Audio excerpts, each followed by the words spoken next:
নমস্কার দর্শক বন্ধুরা, আজকে আমার এই ভিডিওতে সবাইকে স্বাগত। আজ আমরা কালী তত্ত্ব বিষয়ে আলোচনা করব। অর্থাৎ মায়ের বিষয়ে কিছু অজানা তথ্য জানব। তার আগেই বলে রাখা দরকার, মা হচ্ছেন কিন্তু আদ্যাশক্তি মহামায়া। তিনি কোটি কোটি ব্রহ্মাণ্ডের জননী। তিনি নিত্যই অসংখ্য ব্রহ্মাণ্ড সৃজন করছেন, পালন করছেন, তৎপশ্চাৎ সেটাকে ধ্বংস করে দিচ্ছেন। তার এই লীলা বোঝা আমাদের সাধারণ মানুষদের ক্ষেত্রে সম্ভব নয়। অতএব আমাদের কোনো সামর্থ্য নেই তাকে বর্ণনা করার। আমরা শাস্ত্রে মায়ের যেরূপ বর্ণনা পাই আর মায়ের কৃপায় যেটুকু মাকে জানতে পেরেছি, আজ সেটাই আপনাদের সামনে তুলে ধরার চেষ্টা করব।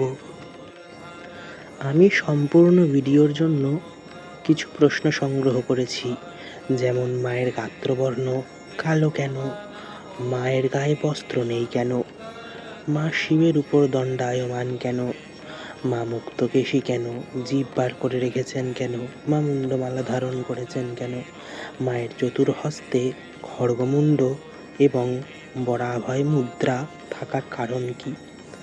অনেকেই হয়তো এই সকল প্রশ্ন করেন না, কিন্তু আজ এই সব প্রশ্নেরই উত্তর এই ভিডিওতে আলোচনা করা হবে। তো চলুন শুরু করা যাক আমাদের আজকের এই ভিডিও। আমরা বিভিন্ন মন্দিরে এবং বিভিন্ন বিগ্রহে লক্ষ্য করে থাকি যে মায়ের শ্রীঅঙ্গ কালো বর্ণের। কিন্তু মায়ের গাত্রবর্ণ কালো হলো কেন? ভেবেছেন কখনো যে এত রং থাকতে মায়ের গাত্রবর্ণ কালো কেন? এর উত্তর দেওয়ার আগে একটা ছোট্ট উদাহরণ দিই। যেমন সকল রং কালো রঙে গিয়ে মিশে যায়, ঠিক তেমনই সৃষ্টির অন্তে যখন ভগবতী বিনাশ লীলা করবেন, তখন ধ্বংসের পর সব কিছু গিয়ে কালিতেই মিশে যাবে। যখন সব বর্ণ একসাথে মিলিয়ে যায়, তখন কালো বর্ণ তৈরি হয়। তাই মায়ের বর্ণ কালো। এবার আসি দ্বিতীয় প্রশ্নে, মায়ের গায়ে বস্ত্র নেই কেন? অর্থাৎ মা দিগ্বসনা। কিন্তু মা দিগ্বসনা কেন? শাস্ত্র বলছে যে ব্রহ্মাণ্ড মায়ের উদরে, অর্থাৎ আমরা যেই ব্রহ্মাণ্ডে বাস করি সেটা মায়ের গর্ভের ভিতর রয়েছে। এবার কথা হচ্ছে, কাপড় বা বস্ত্র তৈরি হয় পৃথিবীতে, পৃথিবী রয়েছে ব্রহ্মাণ্ডে, আর সেই ব্রহ্মাণ্ডটাই মায়ের উদরে।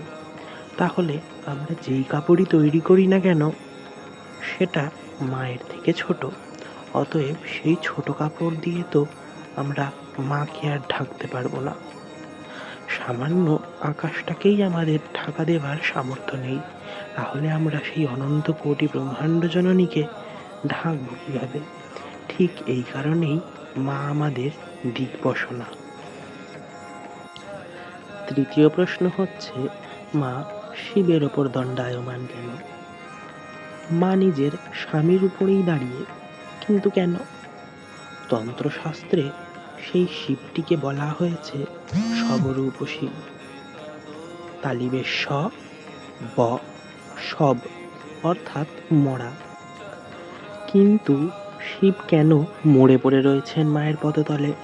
আসলে এইটা একটা বিশেষ তাৎপর্য বহন করে।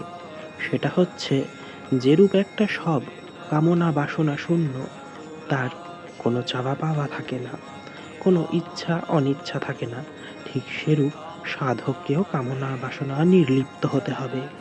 যখন তার কোনো চাওয়া পাওয়া থাকবে না, ইচ্ছা অনিচ্ছা কিছুই থাকবে না, তখন ভগবতী নিজের দক্ষিণ চরণ সাধকের হৃদয়ে স্থাপন করবেন।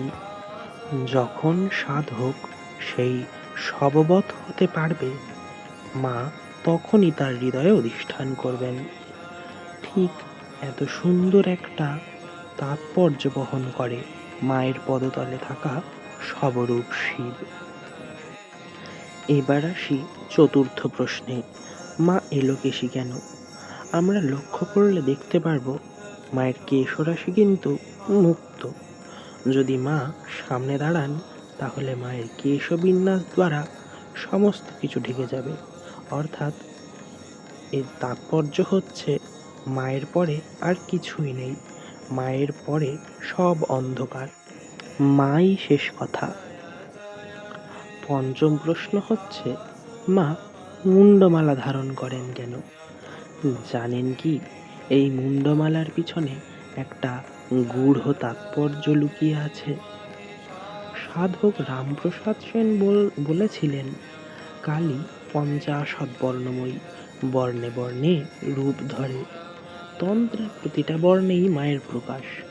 শাস্ত্র থেকে জানা যায়, মায়ের গলায় যেই মুন্ডমালাটি রয়েছে তাতে 50টি মুন্ড আছে। এই 50টি মুন্ড হচ্ছে সংস্কৃত বর্ণমালার 50টি বর্ণের প্রতীক। অর্থাৎ অ, আ, ক, খ এরকম স্বরবর্ণ ও ব্যঞ্জন বর্ণের এক একটি বর্ণকে মা মুন্ডরূপে নিজের গলায় ধারণ করেছেন।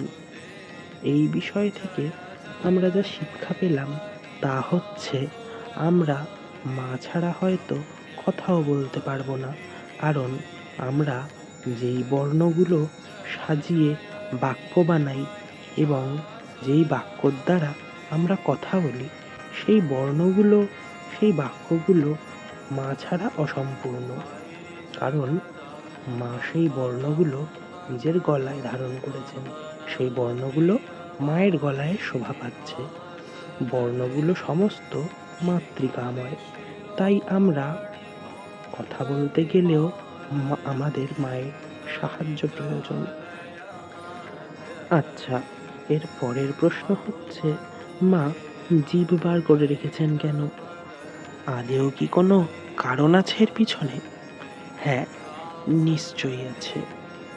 আপনারা যদি লক্ষ্য করেন তাহলে দেখতে পাবেন মায়ের জিভ একদম টকটকে লাল আর দাঁত ধপধপে সাদা।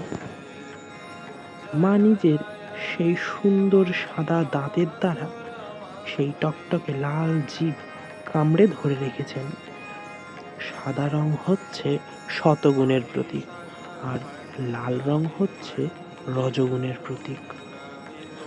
এর মাধ্যমে মা আমাদের শিক্ষা দিতে চাইছেন যে সর্বদা শতগুণ দ্বারা রজগুণ চেপে ধরে রাখবে, রজগুণ যাতে বৃদ্ধি না পায়। আমাদের আজকের ভিডিওর শেষ তথা অন্তিম প্রশ্ন, মায়ের 4টে হাতের বৈশিষ্ট্য কি? আমরা কালী বিগ্রহতে সাধারণত 4টি হাত দেখতে পাই, যাতে থাকে খড়গ, মুন্ড, বরমুদ্রা এবং অভয় মুদ্রা। এই বরমুদ্রার দ্বারা ভগবতী নিজের ভক্ত তথা সাধকদের বর প্রদান করেন, আর অভয় মুদ্রার দ্বারা ভয়মুক্ত বা অভয় দান করে থাকেন। এবার আসি খড়গের বিষয়। আপনারা লক্ষ্য করলে দেখতে পারবেন খড়গের মধ্যে কিন্তু একটা চোখ আঁকা থাকে, সেটা হচ্ছে জ্ঞান চক্ষু। আর মায়ের হাতের খড়গটিকে বলা হয় জ্ঞান খড়গ। দেবী এই জ্ঞান খড়গের দ্বারা সাধকের অজ্ঞানতা নাশ করেন এবং তাকে ব্রহ্মজ্ঞান প্রদান করেন। তখন গিয়ে সাধক শিবত্ব লাভ করে এবং শিবস্বরূপ হয়ে যায়। এবার আসি সর্বশেষ মুন্ডের কথায়। যে রূপ মায়ের গলার মুন্ডমালা 50টি বর্ণের প্রতীক, ঠিক সেরূপ এই হাতের মুন্ডটি ক্ষীয়বর্ণ। আর এই ক্ষীয়বর্ণটি হচ্ছে অন্তরিক্ষের প্রতীক। তিনি সমগ্র অন্তরিক্ষকে নিজ শ্রীহস্তে ধারণ করেছেন। তো দর্শক বন্ধুরা, এই ছিল আমার আজকের উপস্থাপনা। ভিডিওটি যদি ইনফরমেটিভ লেগে থাকে আর পছন্দ হয়ে থাকে তাহলে অবশ্যই লাইক আর শেয়ার করবেন। এই ধরনের আরও ভিডিও পেতে হলে আমার চ্যানেলটিকে সাবস্ক্রাইব করুন এবং আপনারা এরপর কী বিষয়ে ভিডিও দেখতে চান অবশ্যই আমাকে কমেন্ট করে জানাবেন। আজকের মতো এতটাই, দেখা হবে পরবর্তী ভিডিওতে।